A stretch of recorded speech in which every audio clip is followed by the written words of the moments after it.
정해진 쉬운 말씀이긴 하지만 이사야서 계속해서 살펴보는데 원수들은 하나님이 심판하시고 하나님의 백성들은 구원하신다. 명확하고 정말 중요한 그런 주제입니다.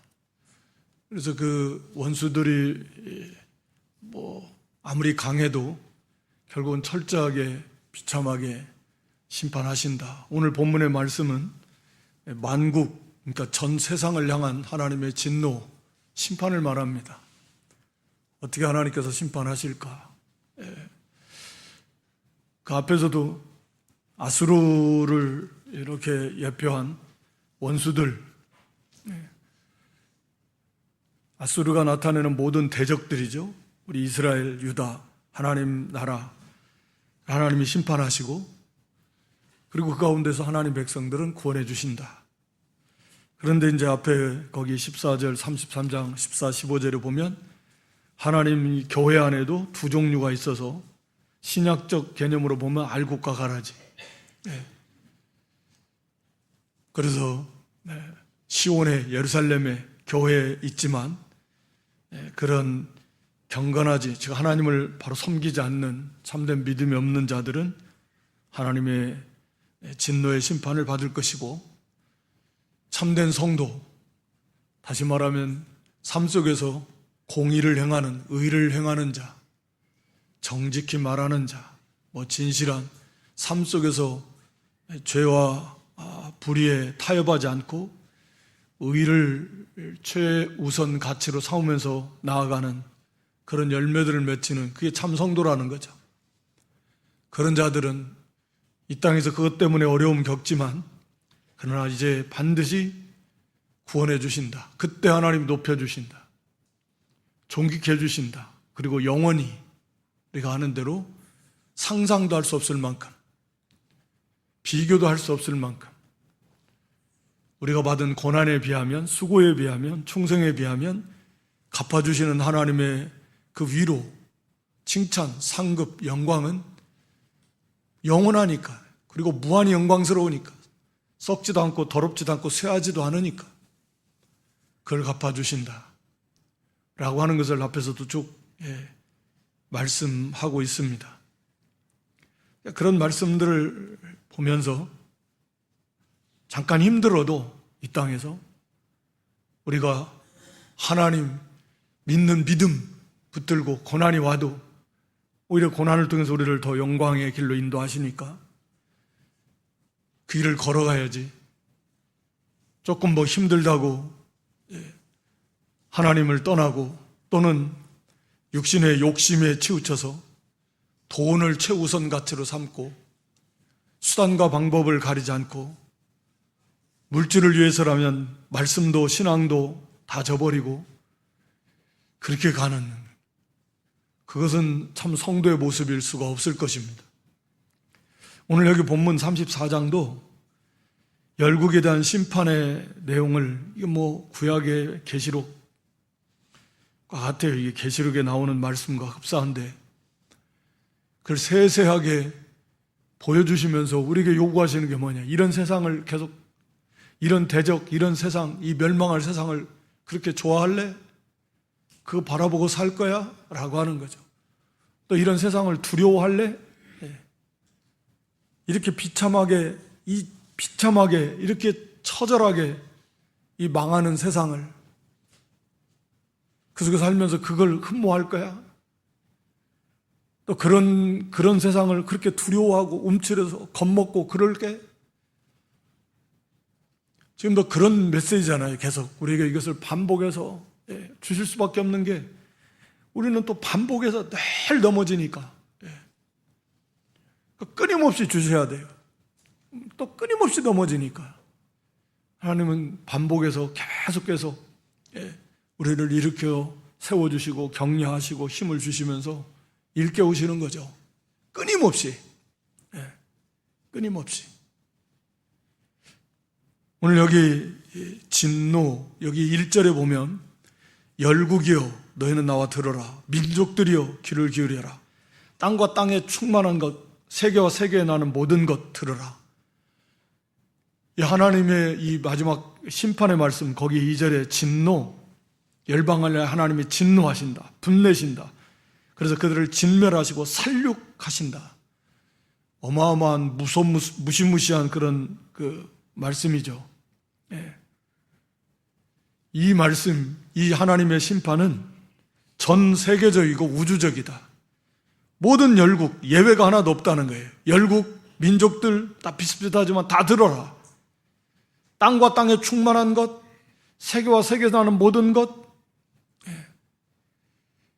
거기 4절에 가서 보면 하늘의 만상이 사라지고 하늘이 두루마리 같이 말려서 한 것처럼, 그러니까 하늘과 땅과 그 안에 모든 것에 대한 하나님의 이 심판이 다 비춰진다. 그러니까 하나님의 이 심판은 전 우주적이다. 온 세상에서 이 하나님의 심판을 피할 수 있는 것은 없다. 지금 이것을 선포하고 있습니다. 그러면서 나와 들어라, 귀를 기울여라, 또 모든 것이 들어라 막 반복 강조하면서 3번씩. 이건 다 명령형이고 사역형입니다. 그러니까 이게 무슨 말이냐면 듣기 싫어도 들어라. 듣기 싫어도 들으라는 거예요. 귀를 기울여 들으라는 거예요. 그렇죠. 그래서 사실은 교회가, 세상이 이걸 어떻게 듣겠습니까? 교회가 외쳐야 듣는 거지. 글쎄 모르겠습니다. 이게 복음을 전할 때 그 최건능 목사님처럼 예수천당 불신지옥, 이게 핵심인 것 같은데, 어떤 사람들은 지옥을 말하면 안 된다. 그러면 반감을 가져가지고 그런다. 전도할 때는 그냥 좋은 것만 말해주고. 글쎄 그게 옳은 것일까? 네, 어찌됐든. 근데 분명히 구원과 심판, 이 온 세상을 향해서 교회가 선포하는 거예요. 사실 구원 받지 못하면 멸망이라는, 구원은 그 말을 전제로 하고 있는 거니까. 그래서 온 세상 이거 귀를 기울여라, 들어라. 듣기 싫어도, 그러니까 때를 얻든지 못 얻든지 전해줘야 된다. 교회가 힘들어도 구원과 심판을 전해줘야 돼. 그래서 좋은 것만 말해주면, 난 지금도 좋은데 교회 안 나가도 좋은데 이렇게 생각할 수도 있잖아요. 심판도 말해줘야 될 것 같은데, 예수 안 믿으면 당신 지옥 가는 거잖아요. 그건 분명한 건데.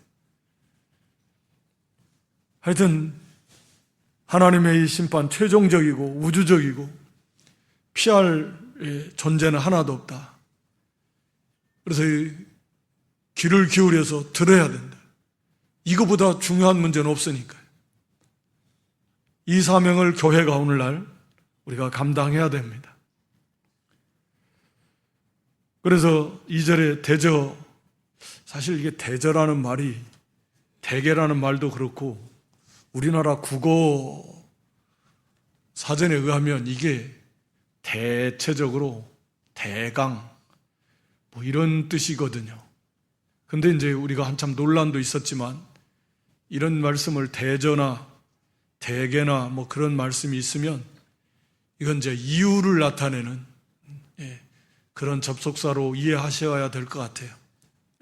왜냐면 계속 이거 대저라고 쓰는데, 대저는 여러 가지 뜻이 좀 어찌됐든 대체적으로 대개라는 말 우리가 주기도 할 때 그 참 논란도 있었고, 지금도 대개를 안 쓰는 데도 있고, 대개라는 말도 대체적으로 그런 뜻이거든요. 하나님의 절대적인 주권을 사실은 부인하는 거나 마찬가지인데, 근데 그거 지금도 써요. 일부 지역에서는 대개 그래, 그러니까 대체적으로 그래, 이런 의미로 지금도 쓰거든요. 대개. 근데 이제 우리가 그렇게 합리화하는 거죠. 이것은 왜냐하면 이런 뜻으로 우리가 이해하자. 여러분들도 이 대저라는 말을 대체적으로가 아니에요. 왜냐하면 이런 의미입니다. 실제적으로 사용되어진 접속사도 다 그런 이유를 나타내는 그런 단어이고, 그런 것들은 그냥 참고로 알고 계시겠지만 어찌됐든, 그래서 뭐 대개 나라와 권세가 대체적으로 나라와 권세가 하나님께 있습니까? 절대적으로 다 있는 거지. 그래서 이제 그걸 쓰면 안 된다 주장하는 세력은 그렇게 말하는 거죠. 그러니까 여기서 용어하는 것은 그 대개는 그냥 왜냐하면 맞거든요. 왜냐하면 의미로 우리가 받아 쓰자. 근데 말씀드린 대로 어찌됐든 현재 우리 국어사전에는 대개나 대저나 이건 다 대체적으로 이런 뜻이요. 이유를 나타내는 뜻은 없어요. 그리고 문제는 실제로 그것을 대체적으로라는 의미로 세상 사람들이 지금도 많이 쓰고 있어요. 대개. 그런데 대개 사람들이 이런 표현 쓰잖아요. 대개. 그러니까 문제가 있는 거예요. 그러나 하여튼 그건 그렇게 좀 아시면 좋을 것 같고, 여기 대저라는 거 왜냐하면이라는 거예요. 여호와께서 열방을 향하여 진노하시고 그들의 만군을 향하여 분내셔서 그들을 진멸하시고 살육당하게 하셨다. 그렇기 때문에 이제 이건 뭐 다 완료, 앞으로 될 일이지만 완료 시제를 써서 예언적 완료라 그러잖아요. 너무나 분명하게 이루어질 거니까 너희들 이제 모든 열방이 이제 다 하나님이 진노하셔서 진멸, 살육, 막 창으로 칼로 찔러서 죽이는 것 같은, 살육은 그거잖아요. 자, 이런 하나님의 진노가 임했으니까 이거보다 더 귀를 기울일 일이 어디 있습니까? 그렇기 때문에 더더욱이 힘을 써서 이 말씀에 귀를 기울여야 된다. 하나님의 진노가 온 세계에 임할 것이니까. 근데 이건 다 완료, 이미 이루어진 일처럼 표현을 하고 있습니다. 그래서 3절에 그 살육당한 자는 던져진다. 이건 칼과 창으로 찔러서 막 던져버리는, 마치 그런 거예요. 그래서 이거 매장도 못해요. 그 사체의 악취가 솟아오르고 그 피의 산들이 녹을 것이다. 피의 산이 녹는다는 것은 얼마나 그 피가 많이 흘리는지, 사람들이 많이 죽어가지고 그 피가 막 이 물처럼 막 쏟아져 내려오면 그 막 이 산에 이 돌이고 바위고 이것들이 다 막 홍수나면 막 사태가 나서 무너지면 다 메워지듯이 막 그렇게 흘러내린다. 그 피에. 이제 그런 표현인데, 피가 얼마나 많으면, 이거 우리가 요한계시록 14장 18절로 20절의 말씀에 보면 그 하나님의 진노의 심판, 요한계시록 14장 18절로 20절 보여줘 보세요. 거기 보면 1600 스타디온인데 여기 그 말의 그 굴레, 말이 상당히 키가 크잖아요. 뭐 거의 한 2m는 될 건데, 그러니까 그 말의 높이 이르기까지 거기에 1600 스타디온에 퍼졌는 그 강이, 그러니까 피의 강입니다. 피의 강. 하나님의 그 진노, 이 죄인들을 심판하시는 하나님의 그 진노에 심판하시면 마치 이게 뭐 포도송이를 포도즙 틀에 넣고 밟아버리듯이 그렇게 심판하실 때 그 피가 성 밖에서 막 밟혀서 피가 나는데 말 굴레까지 높이가, 깊이가 한 최소한 2m 되는 거예요. 그러니까 1600 스타디온, 문자적으로는 뭐 한 284km, 그러니까 한 300km 정도 되는 그 피의 강을 이룰 것이다. 이건 뭐 이거 오늘 본문 말씀도 비슷한 거예요. 피의 산들이 녹을 것이다. 다 죽어요. 어마어마하게. 그래서 그들이 흘리는 그 피, 사체가 악취가 나니까 매장이 안 돼요. 누가 매장을 해주니까 다 죽는데요. 특히 이 구약적 개념에 있어서 매장되지 못한 죽음은 저주받은 죽음이다. 가장 비참한 죽음이다. 라고 하는 거죠. 죽음이 뭐 비참한 게 있고 뭐 죽음은 다 똑같으지 뭐 그렇게 생각할지 모르지만 죽음으로 끝나는 게 아니니까. 하나님 은혜 가운데 육신의 죽음은 그 형제는 즉시로 천국으로 이렇게 받들려 가는 것이고, 저주받은 죽음은 그거 뭐 어디로 가겠습니까? 그러니까 이 끔찍한, 이거 뭐 다 죽습니다. 이제 이 세상은 안 믿는 자들 다 죽어요. 물론 오빌의 금처럼 정말 극소수가 남겠지만 뭐 너나 할 것 없이 다 죽습니다. 별의별 사람들이 다 있겠지만 다 죽습니다. 어린아이고 뭐 할 거 없어요. 끔찍하게 그렇게 죽게 될 것입니다. 그리고 4절에 하늘의 만상이 사라지고 하늘의 별들이 뭐 해도 빛을 잃고, 여기 포도나무 잎이 마르고 무화과 잎이 말라서 바짝 말라가지고 막 생기가 다 없어져 버리듯이 별들이 뭐 빛을 잃고 해도 달도 빛을 잃고 어두워진다 그랬잖아요. 두루마리를 둘둘 말듯이 하늘이 두루마리 같이 말려버린다. 그래서 하나님의 진노의 심판에 때, 그래서 이제 새하늘 새 땅, 그러니까 새하늘 새 땅, 바다는 이제 없어지고, 바다는 아예 없어져 버린다 그래. 그러니까 뭐 이게 죄악의 요소가 없어지는 건 분명한데, 그러니까 비교가 안 되는, 그러니까 새하늘과 새 땅, 말 그대로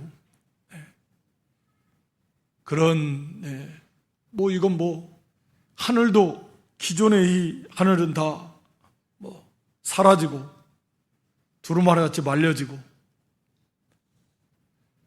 그리고 뭐 이제 어둠이 없는데요, 뭐 밤이 없는데요, 뭐 밤이 없는데 무슨 별들이고 달들이고 있을 필요가 없잖아요. 보이지도 않는 건데 해보다 더 밝은 영광의 빛이 충만하게 비칠 건데, 바다도 없고 섬도 당연히 없고 바다가 없으니까, 그러니까 완전히 새하늘과 새 땅, 가보면 알겠죠. 뭐 가보는 게 아니라 이루어지면 알겠죠. 우리 계시록 6장 12절 이하에도 이걸 그대로 기록해 놓고, 여섯째 인을 뗄 때 우리가 계시록 6장 12절로 17절 뭐 보여줘 보세요. 계시록 6장 12절 17절, 엿새 인을 뗄 때에는 막 큰 지진이 납니다. 해가 검은, 하여튼 해가 빛을 잃어요. 달도 피같이 되고 별들이 무화과나무가 대피 떨어지면 막 떨어지고 같은 막 일어납니다. 그리고 하늘은 두루마리가 말리는 것 같이 떠나갑니다. 그러니까 여기 이사야서의 이 내용이나 같은 거예요. 그때 거기 땅의 임금들, 왕족들, 세상에 뭐 각양각색의 사람들이 다 있을 거 아니에요. 임금, 왕족, 장군, 부자, 뭐 강한 자, 종, 자유자, 뭐 할 거 없이 다, 모든 인생들이, 예수님을 영접하지 않는 모든 인생들이 비참하게 될 겁니다.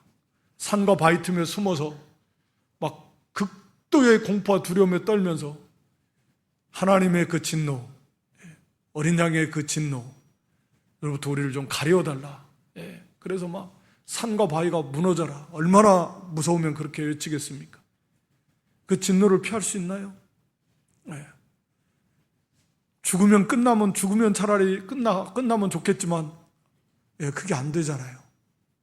정말로 어떻게 방법이 없습니다, 이제. 방법이 없어요. 그냥 끝나버리는 거예요. 그러니까 영벌이죠, 영벌. 우리는 영생이고.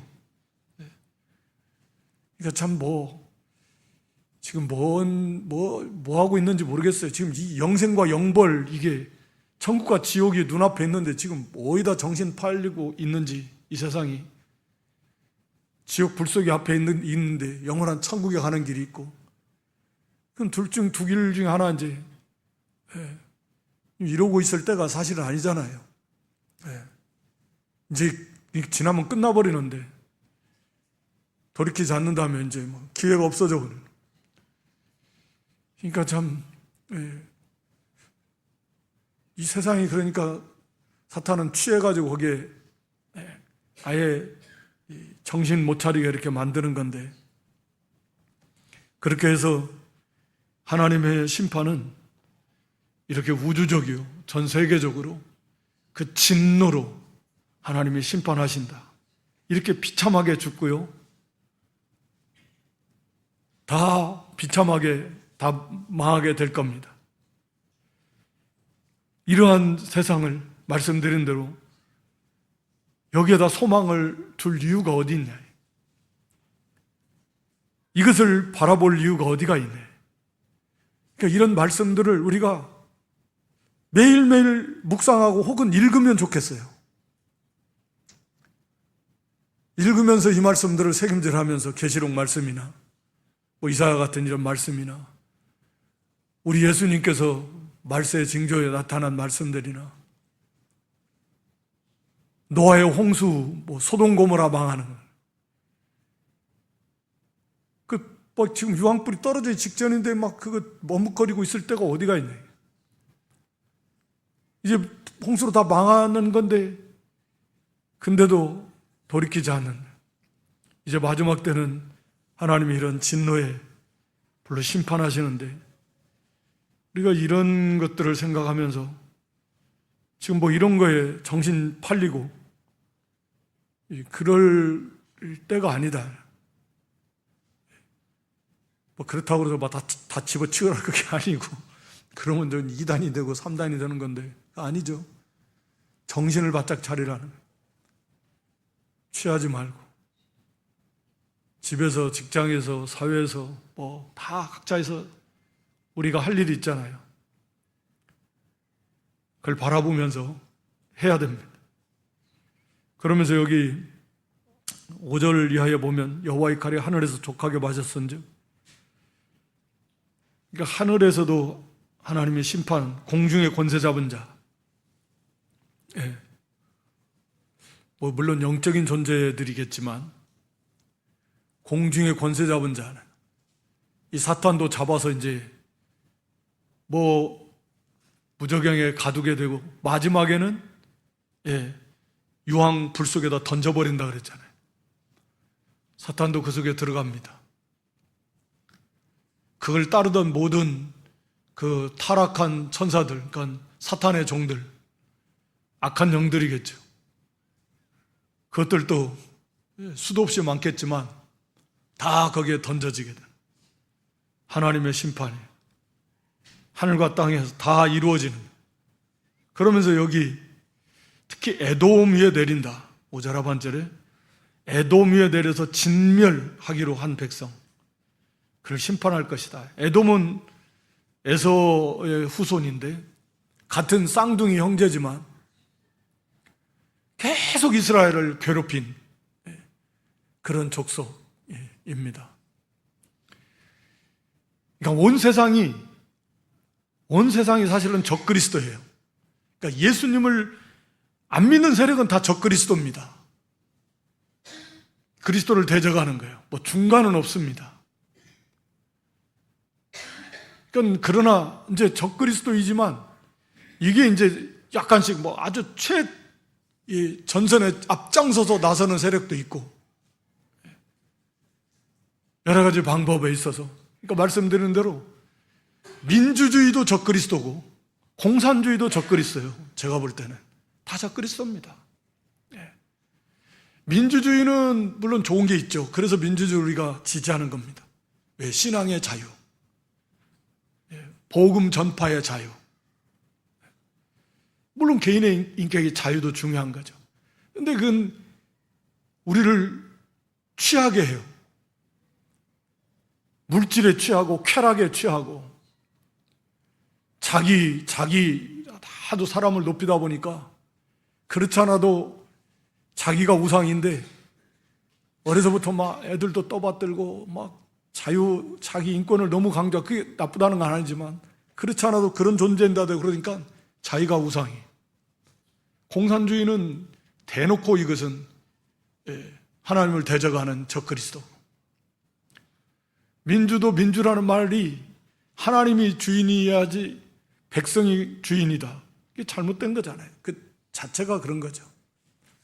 말씀드린 대로 거기에 있는 제도 자체가 우리 신앙에 유익하니까 그런 거지. 그러니까 결국은 예수님을 믿지 않으면 다 적그리스도예요, 사실은. 결국 나중에는 다 그렇게 거기에 한 편입니다. 마지막 다 타락한 그런 이 교회 세력이나 적그리스도 세력이 합쳐져 가지고 온 세상이 다 하나가 돼 가서 참교회 성도를 핍박하는 거죠. 이게 다 적그리스도입니다. 네. 우리가 그걸 잘 분별해서 우리는 오직 하나님의 나라, 우리의 시민권은 하늘에 있다. 네. 그런 거죠.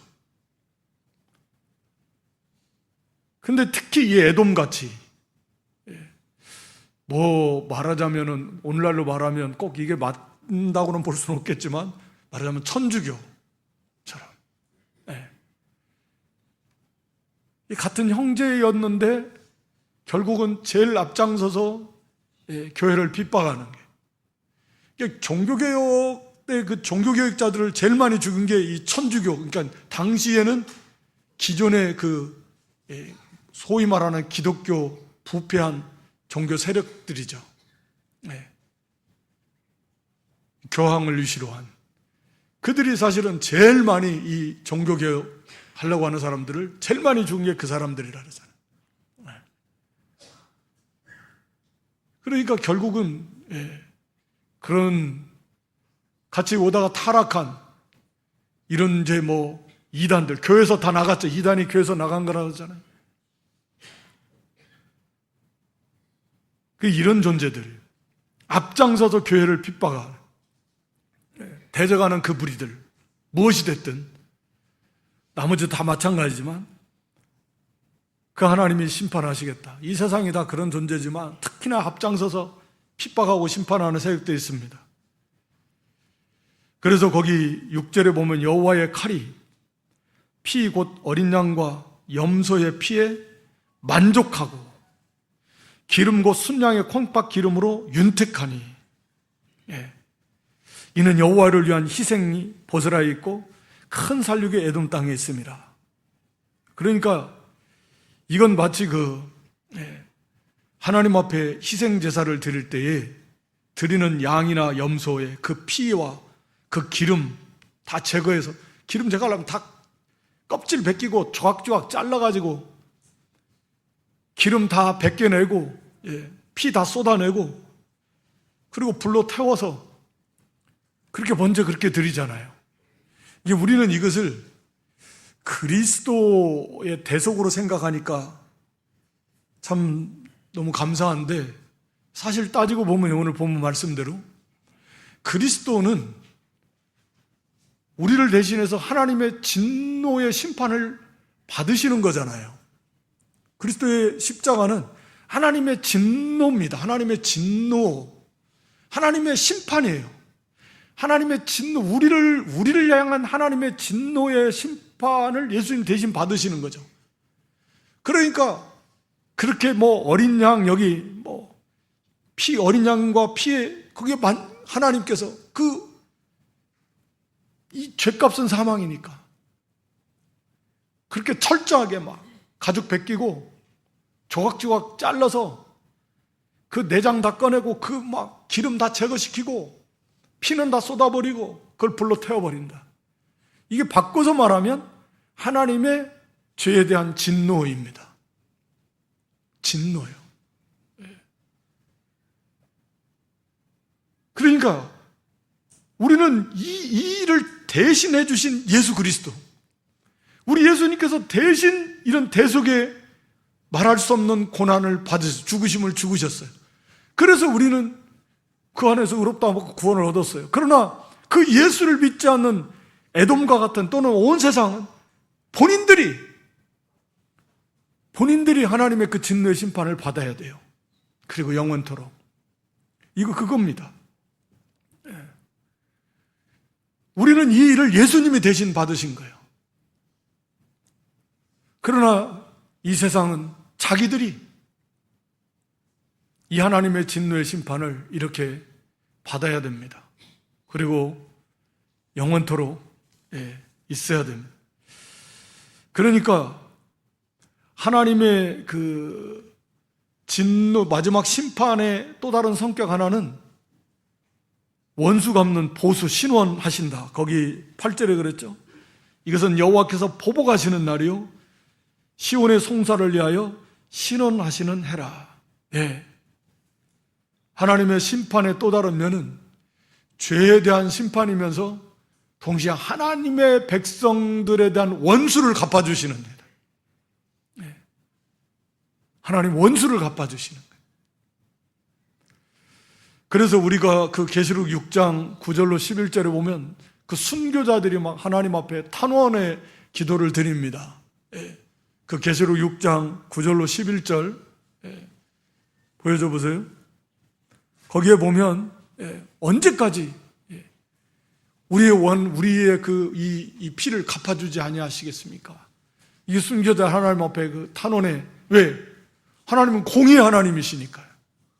그 죄에 대해서 반드시 심판하시는 하나님이시니까. 뭐 이거 원수를 사랑하지 않아서 그런 개념이 아닙니다.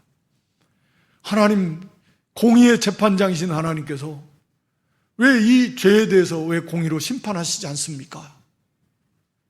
라고 하는 거죠.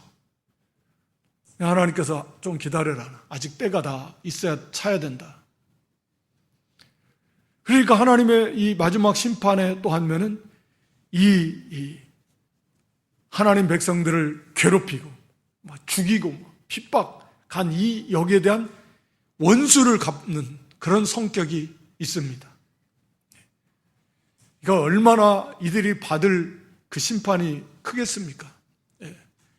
하나님의 이 사랑하는 그런 자녀들을 그렇게 막 짓밟고 핍박을 했으니까 하나님의 진노가, 그 공의로우신 진노가 얼마나 크겠습니까?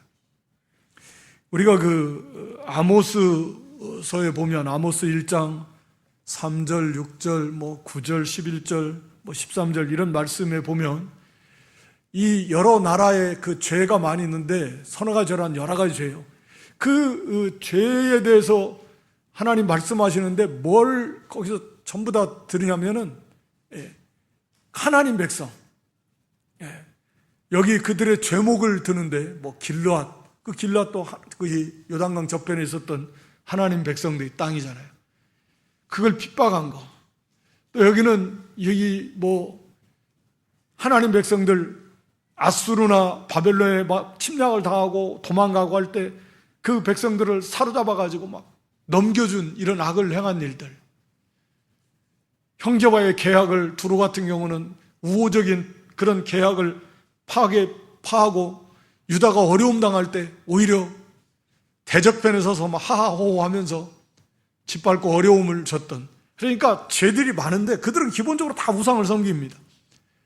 그런데 하나님께서 그들에 대한 죄목의 첫 번째 순위를 매기는 것이 뭐냐면 하나님 백성에 대해서 죄를 진 거. 하나님께서 그들의 죄목이 수도 없이 많은 죄목인데 제일 크고 제일 우선적으로 하나님께서 여기는 게 1순위가 뭐냐? 하나님 백성들에 대해서 악을 행한 겁니다. 그러니까 이걸 생각하면 우리는 성도가 그랬다고 해서 구원 취소 그런 건 물론 아니지만 하나님의 교회라고 하는 건 또 성도니 하나님의 교회, 하나님의 성도 그에 손해 두지 않도록 해야 됩니다. 이거 정말 두려운 일로 알아야 돼요. 그래서 우리 예수님께서도 작은 자 하나 실족해 할 경우는 그래 차라리 죽어라, 쉽게 말하면 죽어라 하는 거예요. 큰 연자방아 맷돌을 목에 달고 깊은 바다에 빠지면 죽는 거지 살아날 가능성이 하나도 없는데 차라리 그렇게 할 바에 죽어라. 형제 하나 실족해 할 바에 그래라 죽어라 죽어. 사도 바울 자신도 그랬어요. 복음의 지장을 줄 바에는 차라리 죽는 게 낫다. 복음의 지장을 준다. 교회에 손해를 주고 형제를 실족해 그럴 바에는 차라리 죽어라. 그런 죄 짓고 저기 하는 것보다는 그만큼 이것이 무서운 큰 죄다라고 하는 것을 우리가 항상 기억해야 됩니다. 그래서 교회를 우리가 성도를 생각할 때 존중히 여겨야 돼요. 가장 보배롭게 여겨야 됩니다. 정말 귀중히 여겨야 돼요. 함부로 대하고 해서는 안 됩니다. 정말입니다. 교회를 존귀히 여기고 성도 한 사람 한 사람을 가장 보배롭고 존귀히 여겨요. 그리스도의 피가 있잖아요. 그 말할 수 없는 그런 사랑이만. 그래서 우리가 몸담고 있는 이 교회가 이게 하나님의 나라고 얼마나 보배롭고 존귀하고, 우리 자신도 교만할 건 아니지만 그렇게 하나님 우리를 보배롭고 존귀하게 여기십니다. 그러니까 세상적으로 먹고 없다고 자기를 자학하면 안 됩니다. 겸손한 거하고는 다른 거예요. 그리스도의 피로 우리를 값주고 사신 하나님께서 우리를 얼마나 존귀하게 여기시는데, 우리 자기 자신도 그렇고 다른 형제도 똑같아요. 그래서 정말 존귀하게 해야 돼요.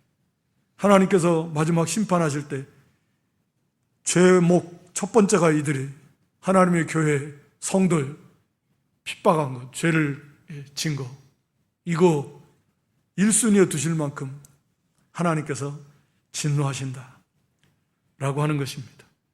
그래서 철저하게 하나님께서 갚아주십니다. 영원토록 갚아주십니다. 그러니까 우리는 그런 것 때문에 억울하고 분하고 할 필요가 없어요. 하나님께 맡기라 그랬으니까. 그러니까 우리는 그렇게 못 갚잖아요. 갚으라고 해도 설사. 절대 그렇게 못하죠.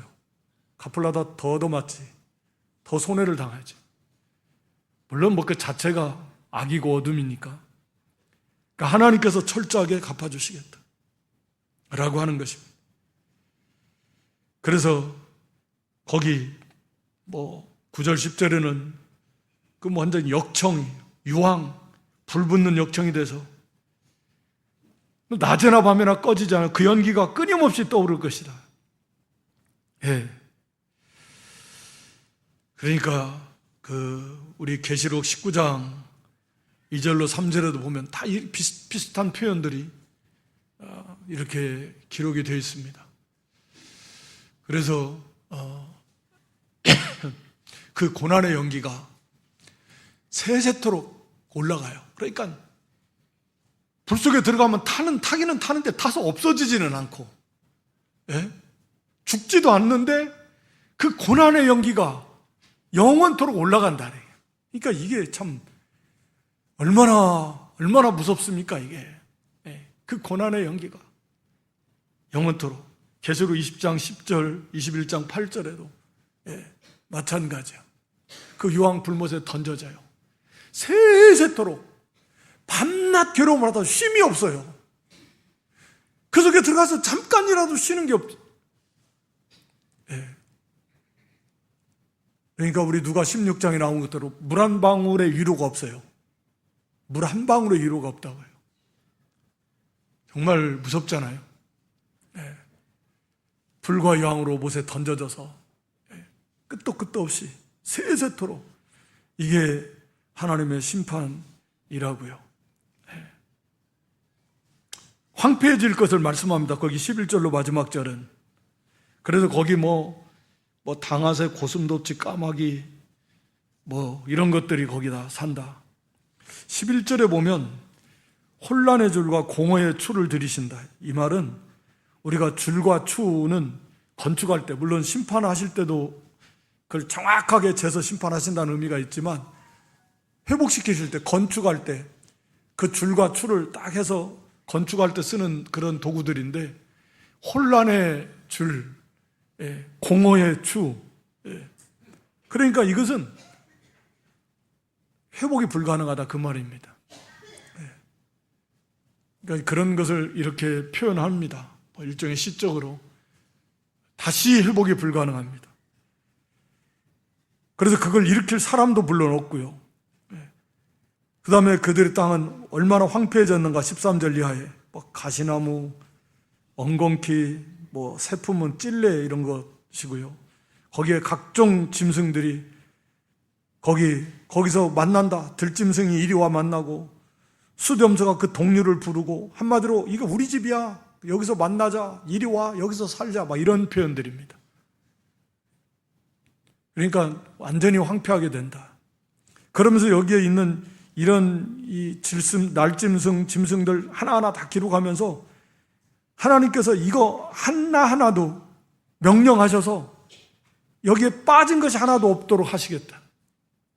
이 작은 새 한 마리, 이 들짐승 한 마리, 암수, 이거 대충이 아니라 정확하게 반드시 그렇게 하시겠다. 그러면서 거기 마지막 절에 여호와께서 그것들을 위해서 제비를 뽑고 그의 손으로 줄을 띄어서 그 땅을 그것들에게 나누어 준다. 마치 하나님 백성들에게 하나님께서 이 유업을 이어받을 때 제비 뽑아서 가나안 땅, 그래서 딱딱 필요한 대로 나눠주신 것처럼 이런 짐승들에게도 하나님께서 세세하게 정확하게 그것들이 살 수 있는 그런 구역들을 다 하나님께서 마련해 주시겠다. 1.1획도 그저 헛되이 떨어지지 않고 반드시 하나님께서는 이루시는 하나님이십니다. 이런 짐승들, 날짐승들, 들짐승들, 이 소소한 이런 것들에 대한 하나님의 약속조차도 완벽하게 철저하게 하나님 제비를 뽑고 그래서 줄 띄어서 구역을 나눠서 하신다라고 하면 하나님 백성들과 이 세상 그런 인생들에 대한 하나님의 심판의 그 메시지는 얼마나 철저하게 완벽하게 이루어지고 하나님 백성들에 대한 이런 구원, 하나님 나라의 유업을 나누어 주시는 것, 이것은 얼마나 확실하게 분명하게 이루어질 것인가 라고 하는 것을 우리에게 말씀해 주고 있습니다. 우리가 이런 말씀들을 좀 구체적으로 살펴보면서 이 정말 비참하게 망하는 세상, 그것을 좀 마치 이 그림을 보듯이 이 세상이 망하는 세상이에요. 우리가 계시록 18장에도 그 바벨론이 그 망하는 모습들, 거기에 소망을 뒀던 인생들이 막 얼마나 울부짖는지 극도의 공포와 두려움 속에서, 고통 속에서 이렇게 철저하게 짓밟히는 이 세상에 망하는 세상이에요. 그리고 영원한 하나님의 진노의 심판, 그 불 속에 던져져 버리는 그 고난의 연기가 세세토록 올라가는 이런 세상을 세세하게 이렇게 그려준 거, 사실 이렇게 될 것이고 이보다 더 하겠죠. 이건 글로써 표현하는 거하고 실제로 이걸 이렇게 겪는다라는 건 정말 얼마나 차이가 크겠습니까? 불 속에 잠깐만 해도 얼마나 뜨거운데, 불이 아니라 뜨거운 것만 돼도 이걸 보면서 말씀드린 대로 이런 세상을 우리가 과연 흠모해야 될까? 이런 세상이 그렇게 좋다고 계속 그냥 그걸 바라보고 그걸 향해 가야 될까? 물론 아니겠지만 이걸 통해서 자꾸 우리 속에서 세상을 향하도록 하는 그런 욕심, 유혹, 옛사람의 그 부패한 성품, 이런 것들을 죽이라는 거죠. 그런 욕구들을 죽이라는 거죠. 그런 유혹들을 죽이라는 거죠. 그러면서 우리 주님의 재림을 소망하고 우리에게 약속해 주신 그 영광의 산소망을 바라보면서 지금도 계속 쌓고 있잖아요. 하루하루 100일 동안 충성하면, 문자적인 의미는 아니겠지만 100일 동안 충성하면 문화 권세, 한문화니까 하늘의 권세, 한 지역을 다스리는 권세, 왕권이 커지고, 냉수로 가서 냉수로 대접해도 상을 주시니까 매일매일 그 상을, 그 소망을 쌓고 있는 거 아니에요? 쌓으면 그게 지금 존재하고 있는 거. 하루하루. 그럼 소망이 더 커지고 풍성해지고 영광에, 이걸 바라보면서 우리가 정말 그 소망, 영광의 산 소망을 바라보면서 우리가 살아야 되지 않겠나. 이 땅에서 하루하루를 우리 죄와 옛사람, 이 모든 욕구와 사탄과 원수와 싸우면서 우리의 사명을 감당하는 그런 저와 여러분 모두가 될 수 있기를 주님의 이름으로 축원합니다. 하나님 아버지, 만국을 향하신 하나님의 진노의 심판의 모습을 저에게 자세하게, 세세하게 기록하시고 보여주시면서 이러한 세상 더 이상 사모하지 말고 두려워하지 말고 이제 영광의 주님, 영광의 나라만 소망하며 주님의 재림을 기다리며 우리에게 맡겨진 본무가 사명을 잘 감당하면서 하늘의 보화를 쌓아가며 하늘의 소망을 쌓아가며 참으로 하루하루를 영원한 가치 있는 그런 생명이 충만한 그러한 삶을 살아가는 저희가 되게 해 주시옵소서. 특별히 가련하고 불쌍한 인생들이 가득한 이 세상에 우리가 여호와의 말씀을 힘있게 담대하게 구원과 심판을 전파하면서 어쩌든지 그들을 주께로 인도하는 이 막중한 사명을 최선을 다해서 우리가 감당하는 저희가 되게 해 주시옵소서. 예수님의 이름으로 기도드리옵나이다. 아멘.